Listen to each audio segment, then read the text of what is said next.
Hey guys, it's Your Preacher, Season 2, Episode 10, Dirty Little Secrets, and I was definitely looking forward to this episode. You know, the second half of the season, it really has not been the best. It's been very slow paced, and it definitely did seem like the show was about to pick up. And once again, right when it seemed like the show hit a high, it went back to this mediocre, sort of sluggish tone that the rest of the seasons really had, and it really is starting to show, definitely. And I don't think it's because of the writing or the acting. It's more of the length of the season. I mean, I thought that 13 episodes was going to be enough for this show, and that the show would be able to tell a more, complex, just more complete story in 13 episodes, and that doesn't seem to be the case here. It really does seem like they're slogging through the majority of these episodes, and this episode, no exception. This was another very slow-paced episode. There was some stuff in here that really, honestly, did piss me off, and a lot of this show, it's really starting to feel like they're just kind of filling time because they don't really know where they want to go with the show anymore. And don't get me wrong, there's still some interesting things going on here, and that's the frustrating thing about the show, is that I can't quit because there is a lot of interesting stuff going on, but at the same time, there's so many things going on that I just don't really care about. Take the beginning scene, for example. We see this scene where a man and woman are having sex, and the man hears something, and she reminds him that her husband won't be back until Sunday. They continue having sex, and once they're done, the woman says that she never really does it, and the man's Jesus. I'll tell you right now, the man is actually Jesus, and this wasn't funny. I don't understand what the point of this was. Basically, he tells her that she's the only one. She's surprised that she's the only one ever and figures that's crazy. And the woman says that he could have any girl he wants, and he says that he only wants her. The man then gets up, he looks out the windows, looks at the olive trees. He then says that he has to go because he promised that he would do something for his father. The man tells her that he wants her to remember one thing, that he loves her, and she can never tell anyone about what they did, and she agrees. Just as there's a knock at the door, and he opens the door. His disciples then wonder where he's been. He says that he was in the garden, but they passed out, so he came to bless the ailing woman. So I get it that they were trying to show this more like edgy Jesus, that like he had flaws or whatever, but I don't know. This just felt really out of place. I just feel like they just did this to be weird. But the woman unconvincingly coughs, and Jesus tells them that they'll understand someday. He tells the woman that's been real. He leaves with his disciples, and Thaddeus then stays behind, having realized what Jesus was doing, and he tells her that his secret is safe with him. He then turns and he goes. So again, just not really anything that strong here. I really was not into this whole sort of this sort of, opening that we got here. I just thought it was this cold open. I just was not really the hugest fan of. I didn't really understand the point of it. It just kind of felt like it was here because, again, they need to fill time with something. It didn't really add anything to this episode for me. And again, it just kind of felt like they're just kind of going through the motions. And this sequence definitely did show that here. So at the bar, we see Star. He admits to Jesse that he ordered the hit on Jesse and the others. And I have to say, the stuff between Star and Jesse, for me, is the strongest stuff in this episode, easily. Do I really love what's going on in Jesse's storyline? No, I do think that they're really dragging this and milking the whole him finding God. I understand that that's like the main part of the season, but it just really seems like there should be a lot more going on, and there's not. The stuff with Star and Jesse, though, oh yeah, I love this stuff. He's actually changed his mind, and he gives Jesse classified information on the Grail, and he says that the Grail has been working hand in hand with heaven, and he admits that he actually doesn't know where God is, but he can offer the Grail's resources to find him. And Jesse hits Star with his case, repeats his question using the word, and Star gives the same answer. He genuinely doesn't know, and he tells Jesse that his power is inspiring, and he warns that Jesse needs him to find God, and God was last seen in New Orleans, and he admits that they hired Mark Herlick to make the tape and arrange the cover-up. So I like that he actually was honest with Jesse. Like, he told him the honest truth that, we don't know where he is, and but again, at the same time, we know that the Grail doesn't want anyone else to find them. So he then calls Durando and says to actually let them know that they're coming in, and out of the car, Star then insists that Jesse wear a hood. Jesse reluctantly puts it on, and then they drive off. So at the apartment, Tulip sleeps and dreams of the cowboy, and just, enough of this already. I mean, look, I love Ruth Negga as much as everyone else does, and yes, she is a very good actress, but I just don't care about this. It's just like, move the hell on. Like, why is she still having this PTSD? Because she's waking up and cursing. She hears a woman giggling. She goes to investigate, discovers the giggling is actually coming from Dennis's room, and Cassidy opens the door, asks if she's feeling better. Dennis is in bed with a woman, and again, just the way that this sort of like, the teenager, like, having a girl in his bed, but Cassidy can't really do anything about it. I just thought it was really funny. Cassidy tells Tulip that she's an early birthday gift for his son, and Tulip asks if he's seen Jesse, and Cassidy figures that he's out and doesn't know where he was going, and another prostitute then exits the bedroom, and Cassidy actually tells Tulip that they're going to play Twister, and Tulip says that she's going to make breakfast and excuse herself, and in the kitchen, she makes breakfast, she stares at the burner flames, and we see Lara comes by, and she asks about her gun that she loaned to Tulip, and again, she's still pretending to be, I believe Jennifer is the name that she's saying that she is, even though that is the actual actress's name. She's just in the show, she's pretending to be this girl Jennifer, but Tulip goes to get it, and Lara comes in as Hoover watches her on the hidden camera, and when she comes back, Tulip says that the gun went off and offers to pay for the bullets. And I have to say again, really want to like this element of the show. I really do. And they do really take their time with the story. It's just, it really seemed like they really did fool us into thinking that something big was going to happen here, like Tulip was going to figure what was going on with Lara, but no, that's not what happens here. We're going to get into that, but Lara assures her it isn't necessary, asks if Tulip's okay. Tulip insists that she is, but Lara points out she lost an egg on the floor. She kneels to clean it up, she puts it in the sink, and Tulip then thanks her. So Jesse then passes through the metal detector at the Grail headquarters, and Jesse realizes that he still has the cowboy's bullet on him, and they finally let him through, and Star takes him to see the Pope and the Archbishop of Canterbury. So basically, you can tell Star's kind of distracting Jesse into meeting other people, but also possibly they could help him find God. But knowing Star, this does kind of seem like this could maybe be sort of a dead end, and this might not actually work for Jesse, but Lara's the making pancakes. Tulip explains about them searching for God and the cowboy, and she figures that it's good that Jesse sent the cowboy to hell, because he's, out of their, really out of their worries, for at least they think so. I mean, I think the cowboy's going to come back, but we'll have to see. But she still thinks that something is wrong, and Lara points out that Tulip didn't see what Jesse did, but assures Tulip that she's not going crazy, and she talks about her alleged ex-boyfriend's drinking problem and how she knew that he was drinking even when he said he wasn't, and Lara tells Tulip that if something feels wrong, then it simply is wrong, and Cassie and the others then run out, and September tells Dennis to be careful because he's being too rough, and Tulip then introduces Lara, and Cassie says that they're gonna get some breakfast. She says that they'll be fine, and Cassie then leaves with the others, and Lara says that Cassidy is charming and damaged. So I didn't really know what this was all about, if Lara was seeing actual chemistry between Tulip and Cassidy, or if she was just trying to get, Jesse off of Tulip and, Tulip away from Jesse, because we know that those two are not in a relationship. They can't possibly. We've already seen that episode. Jesse and Tulip are just non-compatible with each other.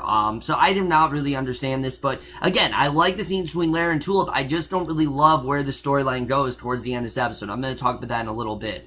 So Jesse then asks the Pope and the Archbishop where God actually is, and you know that they're not gonna let him find out. So the Archbishop makes sure that Jesse wants to know. He talks about this rebellion of angels, and now that he's on the run, and the Pope says to give him a break, he insists that it's not true. He says that God has actually moved on to make a new creation, and something more loving and just, and the Archbishop doesn't believe him, and the Pope then talks about a new species, and Jesse figures that no one actually knows where God is, and Star then agrees. The Pope mentions the boy and says that's time for him to lead. Star then cuts him off and dismisses both men. So again, Star knows where Jesus is, but he does not want Jesse to also know. The Grail, they want to keep Jesus to themselves and not let anyone else track him down. So Jesse then asks who the boy is, and he uses Genesis to force Star to answer, and Star says that the boy is the Messiah. And I'm like, oh, this is actually really interesting. So we then go back to the past here, and honestly, guys, I understand that this was a flashback, and I understand they want us to see this, but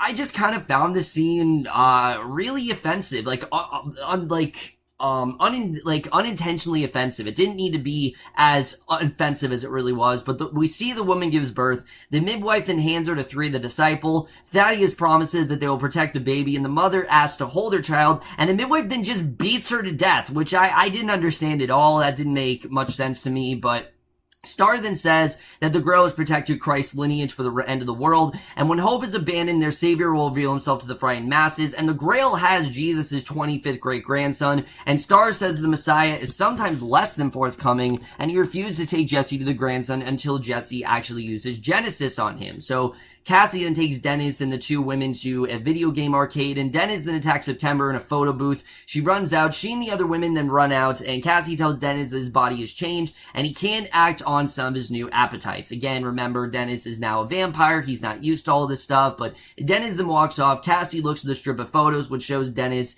then attacking September. And again, stuff like this, one, it just shows how out of place Dennis really is. Two, it makes me think that Dennis is probably gonna die at the end of the season. I think we're gonna have to end the season with Cassie killing Dennis. If he's gonna have this problem, I think this is definitely a sign that I think Cassie might have to take him out. I could definitely see that happening. But Lara and Tulip are then playing Rock Band, and Tulip explains how her parents put her in front of a TV when she was 9, and Lara finally agrees to take a turn, and she misses the note. She says that Tulip actually had an awesome life robbing banks in Dallas and looking for God, and she gets to do it with someone she loves. And Tulip then points out that she never told Lara about Dallas. I'm like, oh shit, it's finally gonna come out that Lara's not who she says she is. And Lara says that Tulip told her at breakfast and maybe she forgot. And after a moment, Tulip admits that she was upset and she takes guitar back, thinking that maybe she was just upset. And I'm like, fuck, no, I was honestly really upset about this because I genuinely thought that we were getting to something interesting here, that maybe, you know, Tulip was actually going to find out what was going on with Lara, but no, they teased this like 2 times, and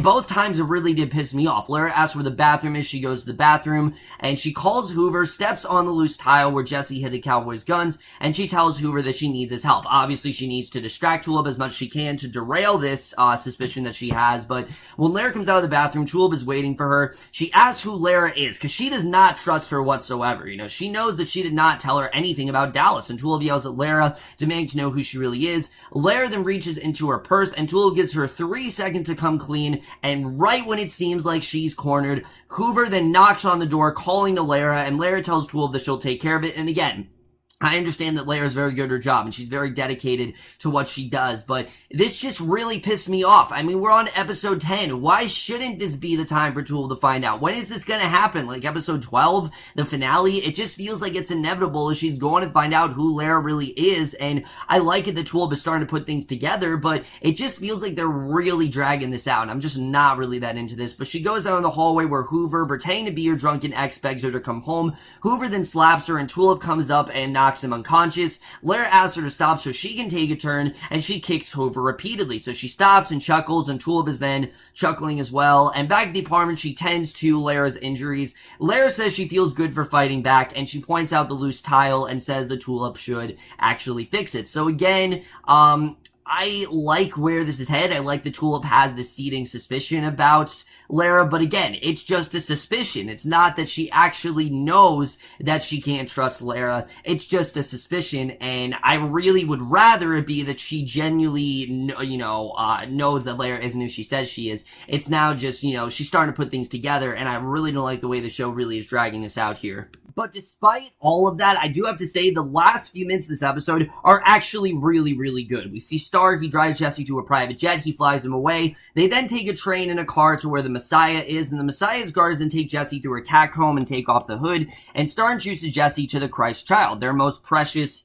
figurehead. And the Messiah, Humperdew, turns to face them, which it's like this weird sort of mishmash of like a child and also a dog. It's very weird, but he turns to face them. Jesse then kneels before him. It just felt very Preacher. Like, Preacher loves to do this weirdness, and I guess it worked here, but Jesse says he's been given Genesis to find God. He asks if he's on the right path, and Humperdew urinates on Jesse, hesitantly says he's happy to see him. The Messiah then strokes Star's head and says that it's shiny, and while Jesse discovers that Humperdew has been sketching puppies, Jesse used the word on Humperdew, who starts screaming in pain. Star then calls in the guards who set Humperdew down for a nap. So again, this was kind of their way of distracting Jesse, which again sounds interesting on paper, but just is kind of meandering. The way it was executed was just very sluggish, just like a lot of this episode. But Tulip is checking beneath the sink for repair supplies. When Cassidy comes in, he shows her his new tattoo of a bird, and he doesn't know where Dennis is, and he explains that Dennis wants some alone time, and Cassidy suggests that they get stoned and play video games,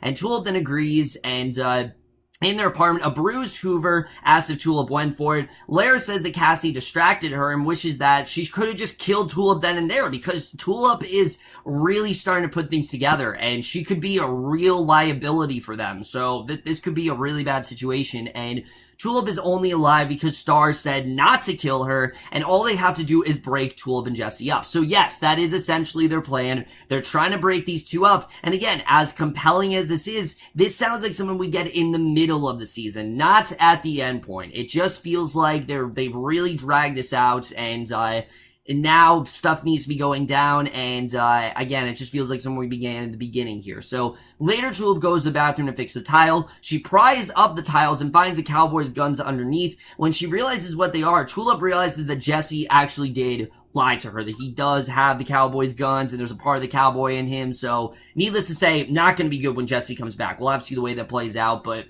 as they drive back, Star explains that there were problems with inbreeding. He tells Jesse that he was sodomized the other day, and while it happened, he thought of Jesse and his power, and he thought for 13 years that he was trying to make a better world, but he's disillusioned because he's been serving someone unfit to rule, and he asks why Jesse should look for God and when he can be him, which this was probably one of the most interesting parts of the entire episode, because honestly, yeah, he does have a point. Jesse, in many ways, is like God, and Jesse says it's blasphemy. Star dismisses it as semantics, and they arrive at the apartment. Jesse insists that there's only one true God, and he will find him. Star tells Jesse that he can't find him alone. Jesse says that he has friends, and they're helping him, and the Grail leader asks if they are. Just as Dennis wakes up smiling, he goes inside. Star tells Jesse to think about it, drives off, and that is the way this episode ends. But let's just get into this episode where it's going to take us into the last 3 episodes of this season. So here's the thing with this episode, because theoretically, there is a lot of interesting stuff going on in this show.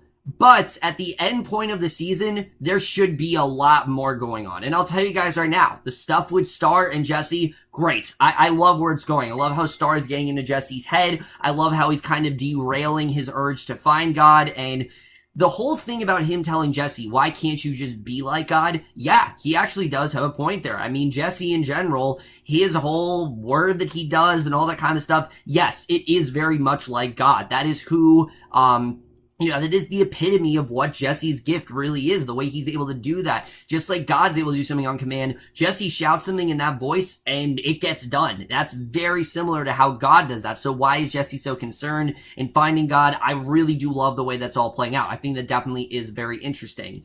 Everything else going on in the show, though, it just feels like the middle of the season when it's not. I mean, if you guys haven't noticed, we have 3 episodes of the season left after this, so a lot of more stuff needs to be moving, and I don't really feel like that's happening here. I don't feel like the show is moving quickly enough. I just don't feel that way, especially when it comes to Tulip's story. I mean, I like the relationship between Tulip and Lara. I think Julianne Emery and I think Julianne Emery and Ruth Negga do actually have really good chemistry. The two of them work very well together. I do like their whole friendship here, even though we know it is, obviously fake for Lara. She's just trying to break up Jesse and Tulip.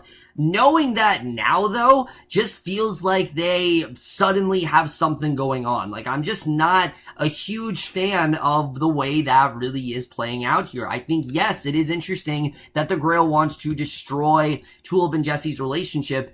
One, these two are not really a couple anymore. As far as I can tell, they're not really a couple. They've had a lot of awkward stuff going on, so they're not really together anymore.